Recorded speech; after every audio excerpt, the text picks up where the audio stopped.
Hello, how's it going, guys? This is just a wee video in regards to the new Ridgeway chess piece from Summit. You can obtain this from Summit after you defeat the Hunters, and I had to do it first time round, legendary with random free directives. So it was very, very difficult, and then we had the long project afterwards that actually taken longer to do the project than it did to kill the Hunters. But anyway, in regards to today, we're going to look at a wee build. And this is just my idea of a build in regards to the Ridgeway chess piece. Now, if you don't already know, the talent on the chess is called Bleeding Edge. And it says shooting enemies within 15 metres applies bleed to the target. You can repair 3 to 48% of your armour per second for every enemy that is bleeding within 15 metres. Repair strength per number of bleeding enemies is 1 enemy is 3%, 2 6, 3 enemies is 12, 4 is 24, and 5 is 48%. Now, I've tried this chess piece with skill builds and pure DPS, tanky builds, hybrid builds, and I've just not had much success with it at all. My opinion personally is that the chess piece should be more catered towards skill, just because of the talent. But that's just my opinion. However, basically you shoot an enemy within 50 metres and you can apply bleed to that target. And what you're trying to do is bleed as many as you can. Now, for anybody that has played all the content in the game, as they know, as the difficulty goes up, the NPCs get smarter. They're not going to stand in big groups waiting for you to hit them with a sticky bomb or to hit them with like a chem launcher, fire starter, anything like that at all. Stinger hive. They're not going to do that. On Legendary, especially in Summit, the rooms are that vast that this build could be totally situational. I am a console player, PS4. I've thought about this build in regards to console players.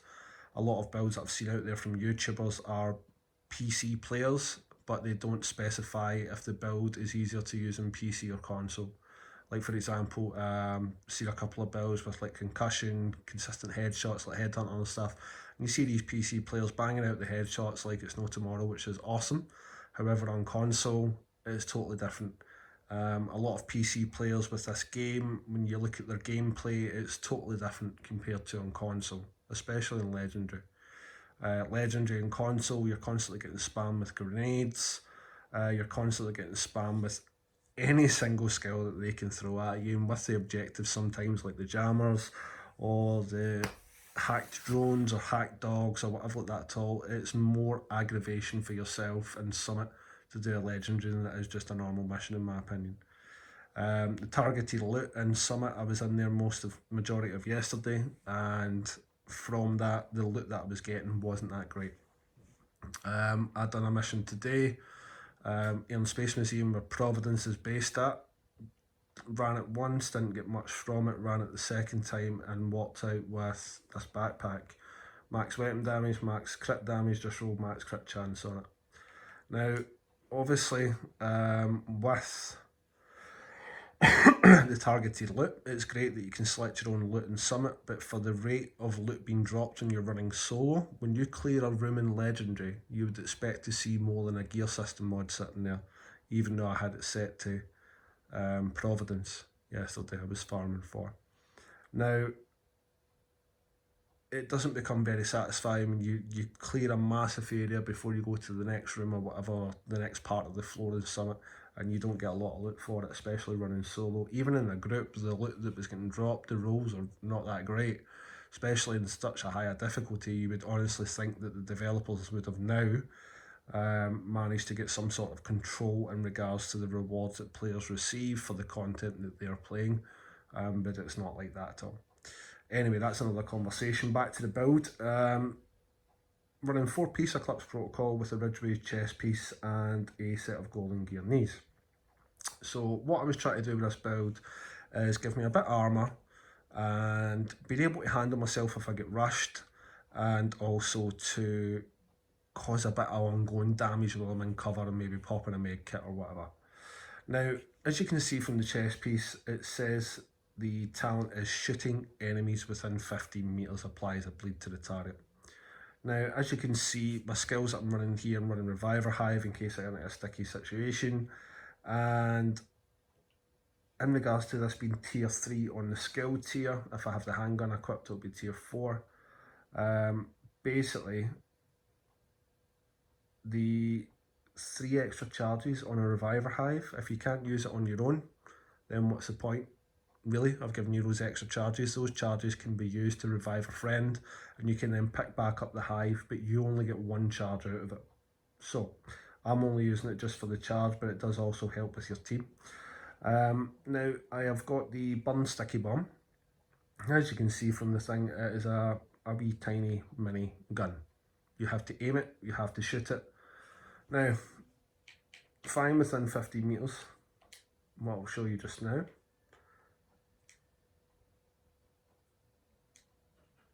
Veteran. Wait 2 seconds. Just need to put this down for a second. Sorry, I'm doing this on my phone, guys. I'm just literally trying to. There we go. So, what you're going to be able to see, and I'm holding this in my legs, guys, so I apologise. What you're going to be able to see here is me taking aim. Sorry, I'm using my phone here. Me taking aim, burn sticky bomb, and within 5 metres, you can do it up to 15, but on the range, I don't think 15 is actually 15. So, burn and bleed. And I hope you can see that. If I detonate that, they're still bleeding. Now, if I killed them, that would obviously spread within 10 metres because of indirect transmission. But it just goes to show that because you're shooting a sticky bomb, do it again, you're applying a burn and a bleed. And as they've died, it's spread. So, that was my idea for it. Now, basically what I've noticed is it's every 30 odd seconds. I've tried the airburst seeker mine to see if that would count as something that you're shooting out, but it doesn't, even though it's got a slightly longer duration on the burn. So basically what I'm doing is here, I've picked up a couple of pieces that are what people classify as rainbow and kind of useless and stuff. Everybody runs Eclipse protocol like that, with status effects, skill tier. So what I was trying to do is make a bit of a hybrid. So 2 blues, 2 reds, 2 yellows. I get an extra skill tier from Technician, and if I have the handgun equipped, I get an extra skill tier there as well. Okay, so using the M1A for a bit of distance, but the thing that kind of pulls this build together is I've got the system aggravator, so if they've got a status affected target, I amplify my damage by 30%. Now obviously people are going, well, what happens if they've not got a status effect? Then I still have got enough damage, 118 crit damage, 42 crit chance, 84 headshot. Now, using the EB, the Eagle Bearer, your accuracy goes up as you continuously fire. You've got tenacity buff for 15 seconds. If I can kill 3 people within 15 seconds, then I can mitigate 100% of damage. 100%. So it means it gives me the freedom to pop out of cover, be shooting enemies, whether it's heavies, purples, reds, whatever, dogs. I'm going to have extra damage against like robots and stuff because I'm using Technician, and I'm getting extra skill damage from Technician as well. But obviously from there, if I can get that to spread, it means that I'm going to be repairing myself. If I'm killing 3 people when tenacity's propped, I'm going to be making sure that I'm not taking more damage. If I haven't managed to get the 3 kills, I'm still, if I've managed to get this, to repair them. So basically the synergy is coming from the Eagle Bearer, the Ridgeway chest piece, Eclipse protocol. I've got status effects in the glove, which is 10%. I also get a bonus of 15% for 2-piece Eclipse protocol, which is 25%. Got another 10% from Golden Gear, which is 35%. It's more than enough for me at the moment. Like, I could run a full skill build, I've tried it, you've just got no damage, you can't kill them fast enough to be able to get that to spread. So this is just my idea of the build. It is a hybrid, so it's kind of more towards I just wanted more than just having that really low damage on a gun and using the harmony and everything else. So I was trying to look at talents to see what synergy can be put together, and this is my idea. It is a template, guys. As I've said, it is situational. If you can't get it to spread, the Ridgeway chest piece becomes pretty much useless. If you're not shooting a status affected enemy, you're just going to be getting your base damage. You won't get the aggravated damage. Now, generally what I've found is, generally these missions that you run in heroic and stuff, there's always some sort of DPS, but there's always a status effects guy. There's always somebody running Eclipse protocol. There's always somebody burning people.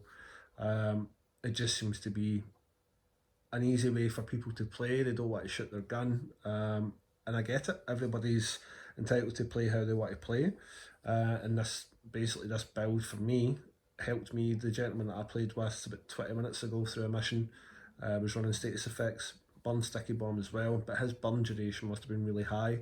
That really helped me out, especially being able to just hit one of them. He was killing them fast with the burn. As soon as I shot one of them within 15 metres, they were bleeding. As soon as that guy killed him with the sticky bomb, blew it up, then that bleed and his burn was spread into everybody as well. So I was getting the heals, I was able to shoot the heavy down and stuff like that, the big chungas. And yeah, happy with it. You just need to, I need to remember that I've not got as much damage as Mother Build. Now, Mother Build here, I'm going to show as a work in progress. However, I've seen him in combat. 2 seconds, I'll leave the shooting range. Now, this is just a work in progress, and it's something that I'm trying to put together. Now, obviously from here, if I come out, and should be able to change it now. There we go. So this is my DPS build, and as you can probably see, you're probably thinking, why is he only using 3 Providence?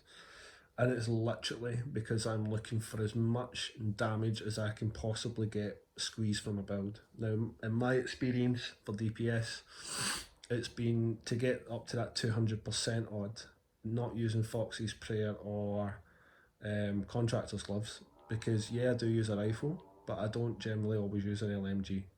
It's not my type of gun. The accuracy for me is not that great. You need to spec so much into weapon handling for it to become like a laser, but even at that, you're losing damage.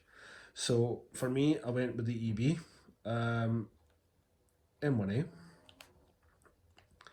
Got your Providence mask here, God rolled. Providence backpack, showed you that earlier, God rolled.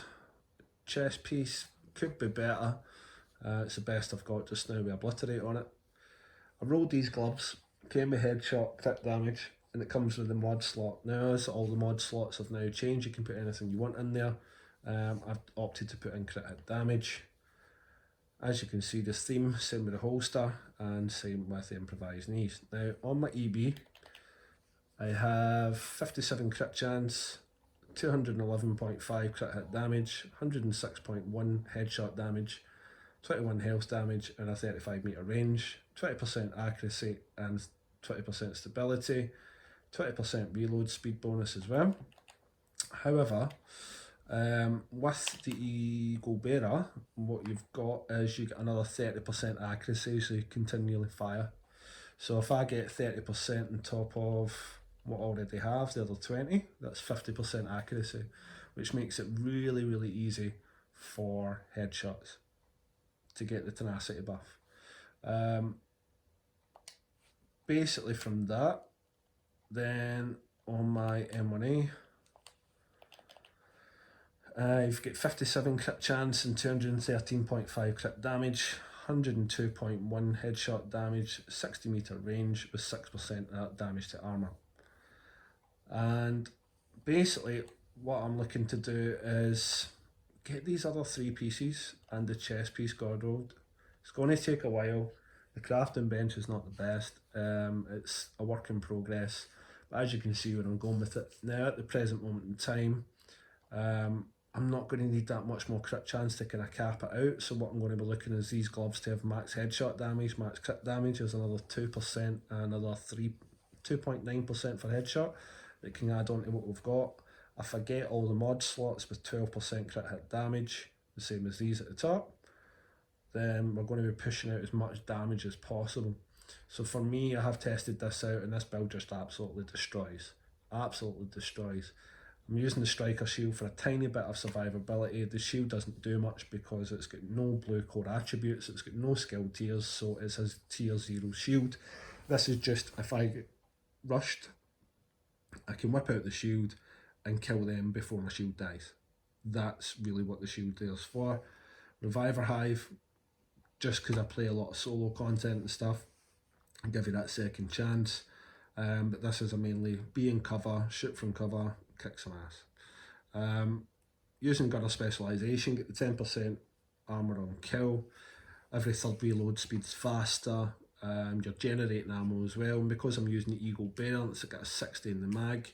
When you're reloading, your ammo does disappear very quickly with 60 in the mag. So it's good to be generating that ammo every 60 seconds, I believe, and it's good for your teammates as well because you'll generate them ammo. But this is really about it, guys. This was a couple of builds just for the one video. I hope you've liked it. I hope it's maybe gave you some sort of ideas. Take it easy. Cheers. Peace out.